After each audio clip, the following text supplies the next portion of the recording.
Hi everyone. Do you want to know how to beat the Mirror Sky Pavillion boss's twin shades? Look no further.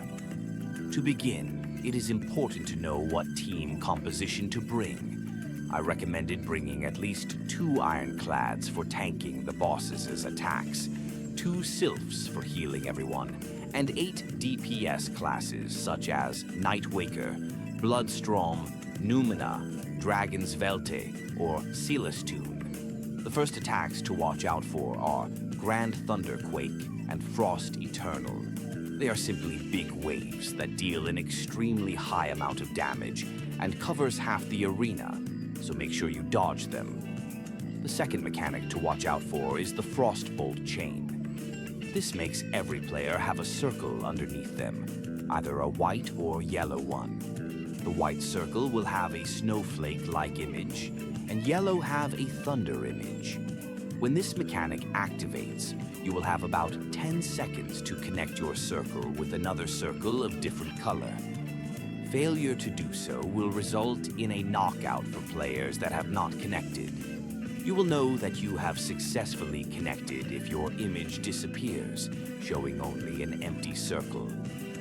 Things to note: players with yellow circles can only damage the white boss, Dongjun, and players with white circles can only damage the black boss, Shijeng. If you do not attack the correct boss, the bosses will reflect the damage back at you, and you will be knocked out.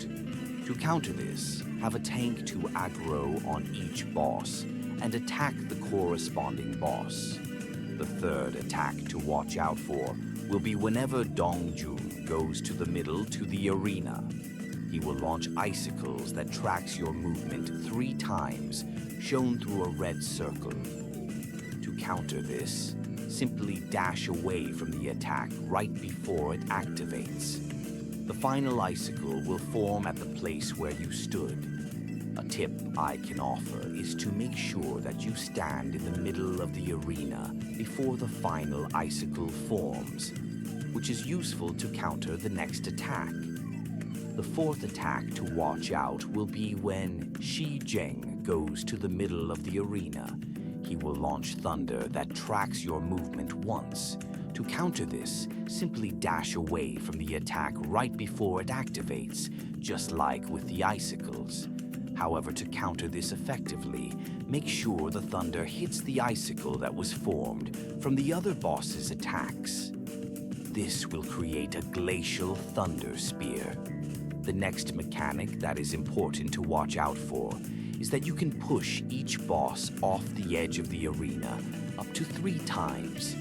To do so, have your tanks aggro the bosses near the middle edge of the arena. Then, use the glacial thunder spears to knock them off the edge. A tip I can offer here is that even though it will show that the bosses have fallen down, you can still attack them at the location before they were knocked off to deal even more damage. After 3 times, the bosses will no longer fall, but it is still important to do this mechanic, as it will greatly weaken the boss's defenses. The rest of the attacks of the boss do not do enough damage to instantly defeat you, but it is important to dodge them to relieve some of the healing done by your sylphs. Other than that, just make sure to be consistent with your dodging and to deal enough damage before the boss defeats everyone, as there is a time limit to beat it. Good luck. Now, enjoy the rest of the run. For this attempt, I was tanking as a Bloodstrom because our team was not able to find 2 ironclads. However, the same strategy still applies, and it will be easier to aggro the bosses with 2 ironclads.